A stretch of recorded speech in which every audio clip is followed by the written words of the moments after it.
Inner Sanctum Mysteries.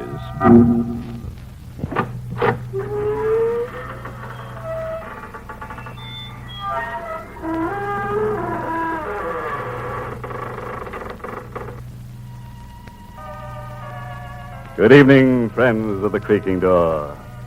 This is your host to welcome you once again into the inner sanctum. Come in. Meet Edgar, our electrical wizard. At school, he was voted the most likely to shock 'em dead. Edgar's wife was a dull dame, so he plugged her into a wall socket. Now you should see the way she sparkles. Yes, sir. Now she's the light of the party.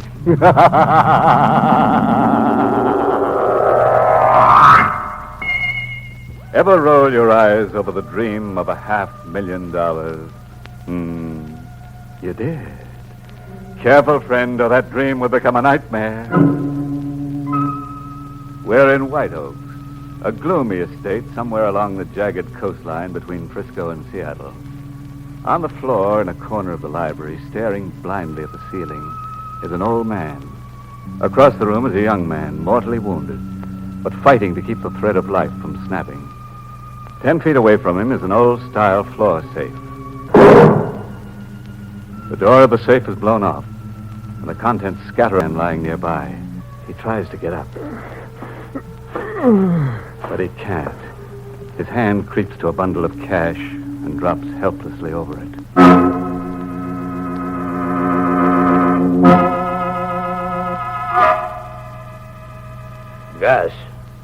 Gus Miller. Yeah? Open your eyes. Come on, son. Show fight. Don't cash in yet. Who are you? Sheriff Ben Lomax, Gus. Gus? How'd you know my name? Went through your bags. You've been masquerading as Tom Reed. Yeah. Where am I? In the county hospital. You take a lot of killing, but next stop is the county morgue. Hooray for me. You wouldn't be busting with curiosity about me, Sheriff. You wouldn't be busting to talk, son. Guess I am, if you'll listen. That's what I'm here for. Gus Miller's my name. Check back on my pedigree and you'll find I've been a number more than I've been Gus Miller. As a kid, I went right out of an orphan's home into the big jail at San Quentin. Number 562317 was my name for 10 years. 562317. Every night before turning in, I swore that 562317 was how many bucks it would cost society to square accounts with me. Go on. I was a day out of the clink, laying around the Frisco docks, wondering where I could hustle a buck. Big liner just come in out of the Pacific fog. One of those swank pleasure liners. I watched the passengers getting off. All dressed to kill, without a care in the world. Among them was Tom Reed, tricked out in a white sailing suit. My eyes kept wandering over them. The thought kept jabbing at me that here was a guy I could be if I played my cards right. We're about the same age and build, average-looking guys, except that Reed was a little pale around the gills. All Reed had on me was a bankroll. A U-drive-it car rolled up, and Reed went to it. I went after him. What scheme I had in mind, I'm not clear on anymore. Yes? Is there something you want? Hey, driving north? Looking for a ride, are you? Yeah, looking to get a hitch. Okay, hop in.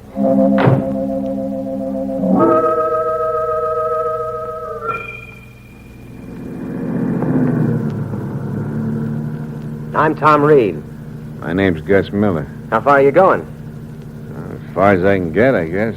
No destination? No destination. How far are you going? Oh, about 200 miles. White Oaks.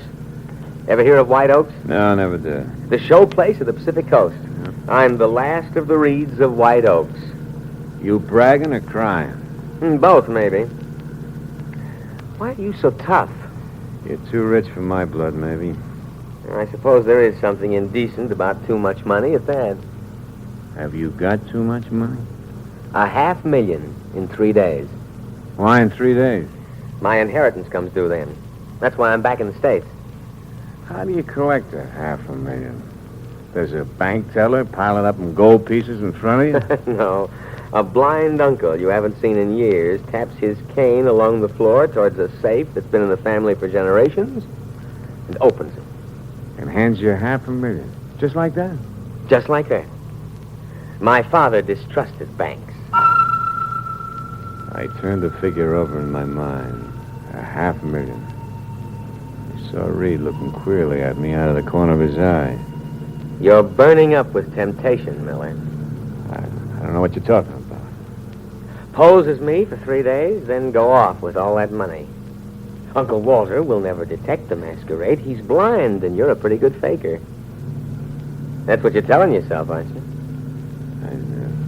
Where are you all the time I'm posing? Dead somewhere. You've murdered me. If I had any idea like that for a minute, Reed's openness put the kibosh on it. We chewed up about 100 miles when I caught that funny look crossing Reed's face again. I watched the hand clap over his heart. Reed seemed to sag, and the car began to circle wildly. I grabbed the wheel in the nick of time. I pulled to the side and shut the motor. What's hit you, Reed? My heart. How bad is it? The Honolulu doctor gave it a year. I've been shortchanged by 2 weeks. Get me to a doctor. I stalled.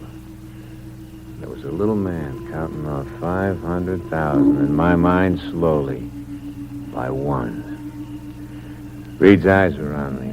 They were dying eyes, but I caught a twinkle. As if he were amused over something. Here's your chance, Miller. Just sit it out under the stars. Forget the doctor. What I like most about you is your sense of humor. I'm taking you to that doctor. Thanks, sucker. But don't bother. It's too late.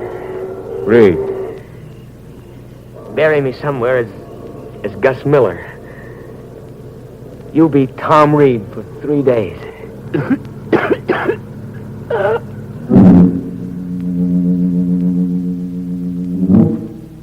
It was too late to play Boy Scout and race for the doctor.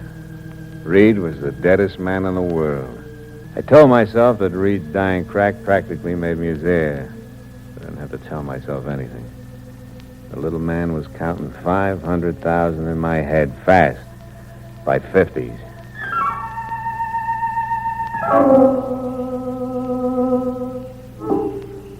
I found a natural lake about 5 miles up a side road. The region was a dead end. Not a house or a human anywhere in miles. I swapped clothes with Reed, weighed his pockets with stones, and said goodbye and let him slip.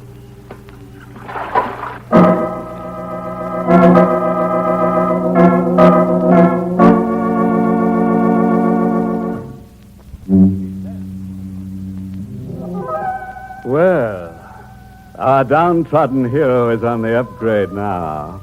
500,000 spondulics. Nice pay just for giving a corpse a bath at a roadside lake. Guests might run into something unexpected at White Oak. Still, he's determined to try or fry. Let's see which it is, shall we? I got to White Oaks in an electric storm, with the skies giving me a 21-gun salute. The house was up on an elevation. Everything about it seemed to say, keep out. And not a soul in sight. Where was the blind uncle? Anybody home? I could hear the echo hanging in the air. Then I heard a tapping coming at me out of the shadows. His hand reached for me. could feel my flesh crawling. Tom? Oh, Uncle Walter? Give me a hand, nephew. Sure. Oh, it's been so long since I felt the warmth of a reed hand. Your hand is perspiring. It's close in here. I've been in a rush since Frisco. Something wrong? Your voice, it's changed. For the better? It's, deeper. But blame it on the Honolulu climate. It's been a long time, Uncle. Yes, it's been a long time. Margaret, your fiancée, will be here tomorrow to greet you. Margaret? She's coming tomorrow? Yes. Oh. How is Margaret? She's grown into a fine woman. She'll make you a good wife, Tom. When do the wedding bells ring out? The day you take your inheritance, as your father wished it. You and Margaret were playmates as children, and your father wanted someone close to have his money after you. This letter from Margaret came the other day, if you'd like to read it. Sure. Yeah, I'll read it in bed. Good night, nephew.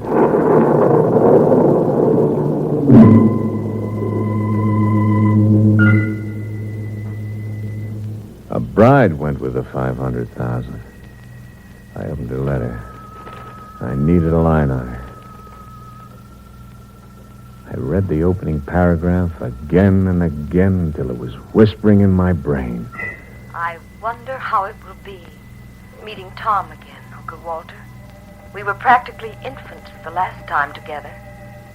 The questions that keep crowding my mind. What does he look like? What does he think about? And will he like me enough? And will you like me too, dear Uncle Walter?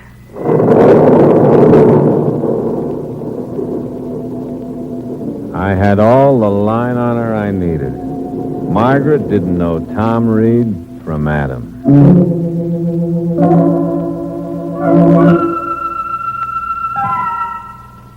The next morning, I drove into the one-horse burg they call town. I wanted to buy a paper and some odds and ends. I left the general store when a fat little guy in a seaman's outfit who'd been hanging around inside followed me out. I started the car when he drifted over. You going to White Oaks, friend? Hey, sure. How'd you get? The car. It's the job Reed rented in Frisco yesterday. Can I ride along with you? You're going to White Oaks? Uh-huh. I'm Tom Reed's guest. Okay? Sure. Hop in.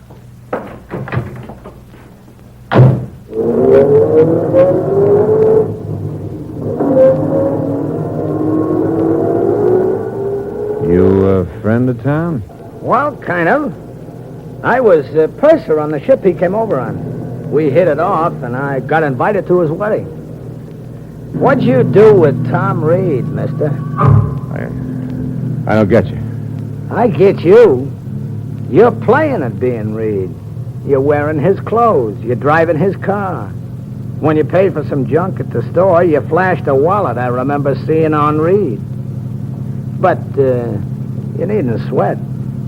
Maybe we can do business. For how much? Half, if you're just masquerading. All, if you killed him. I didn't kill him. A heart attack did it. I just ditched the body. Is it half? I'll let you know. What are you stopping for? I'll get hold of myself for a minute. Find my smokes here. This compartment. I thought you said smokes. This smokes. With all 6 bullets. Get out of the car. Start for the woods. Is that how you want it? That's the way it's got to be. All or nothing. No deals with a blackmailer.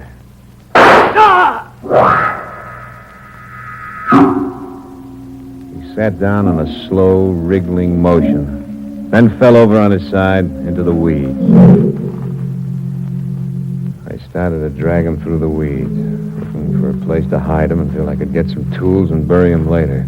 And suddenly, there was an auto horn back on the road, making like crazy. Some motorist unable to get past my parked car on a narrow road. I left Trace as he was and ran to the car. It was a girl in a snappy convertible. Move over. I can't get by. Sure. Were you hunting? Hunting? Why do you ask that? I heard shooting. Why, I took pot shots at some rabbits. Any luck? No, I'm on bad shot. Too bad. Am I on the road to White Oaks?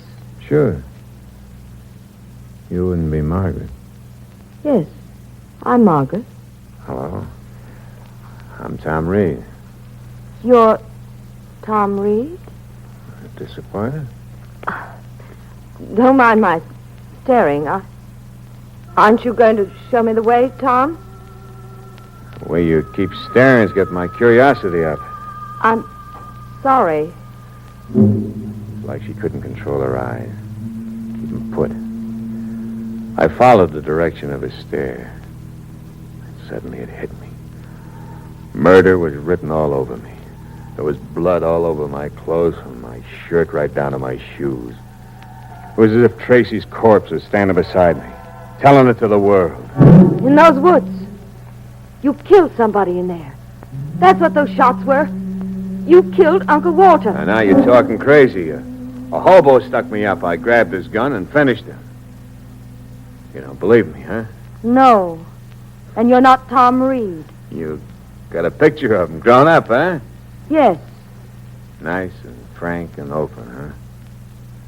Being that honest's gonna cost you something. Well, don't you scream or something? I'd rather do this. Stay exactly where you are. I'm toting a gun in a maroon convertible. Do you know how to shoot it? Try me and see. Kid, I got to try you. Whether I like it or not, I gotta know. I'm shooting for a girl. My turn. Now.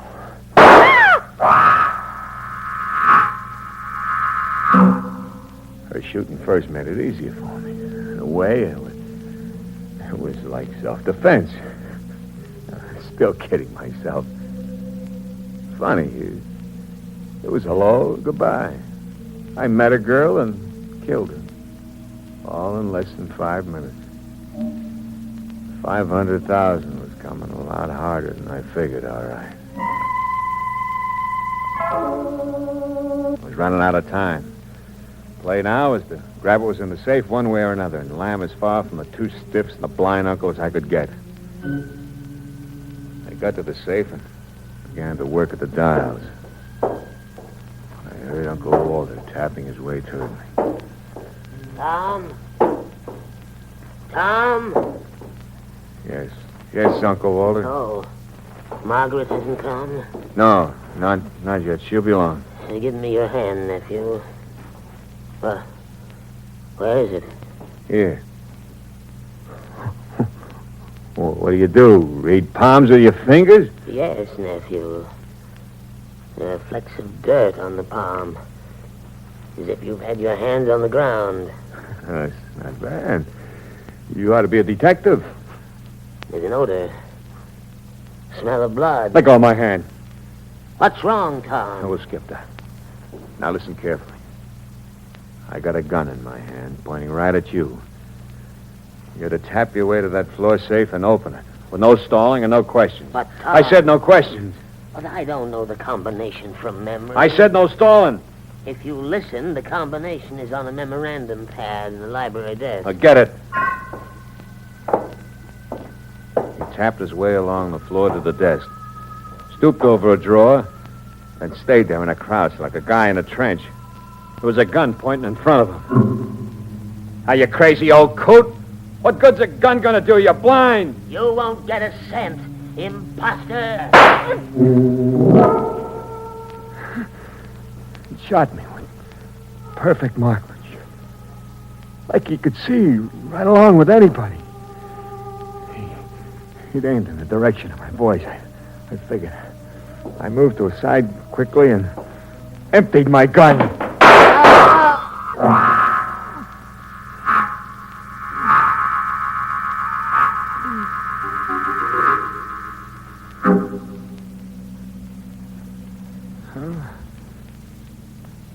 That's all of it, Sheriff.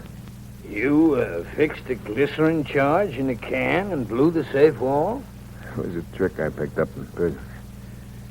There are chemicals in a storeroom in White Oaks. Huh. The nerve of you. Still going for the money with all those bullets in here. Like you said, I don't kill easy. Well, you're tough, but the joke's on you all around. Sure, it's on me. Dying empty-handed. Oh, it's on you even more than that, son.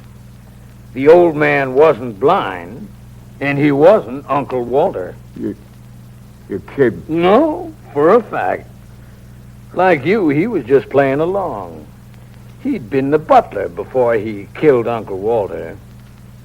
You see, he never thought Tom Reed's bad heart would allow him to take that trip from Honolulu. Well, what's funny, son? The joke was on me. All around.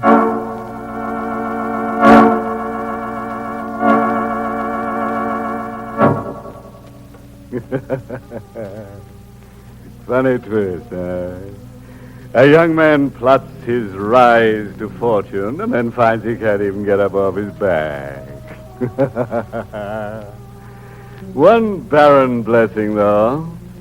He's got all the time now in the next world to count off that 500,000 in fractions. May he rust in peace.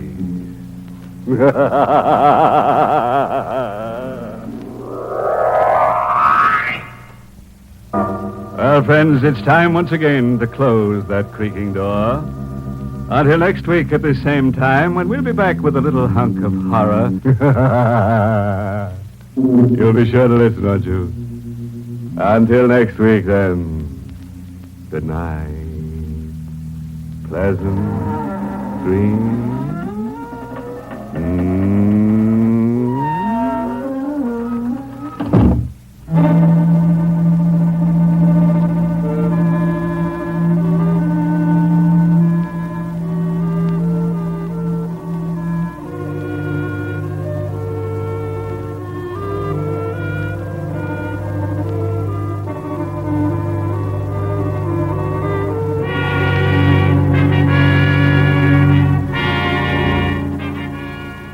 Inner Sanctum has come to you through the worldwide facilities of the United States Armed Forces Radio and Television Service.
You've been listening to the OTR Gold Network. Find more classic radio at otrgold.com.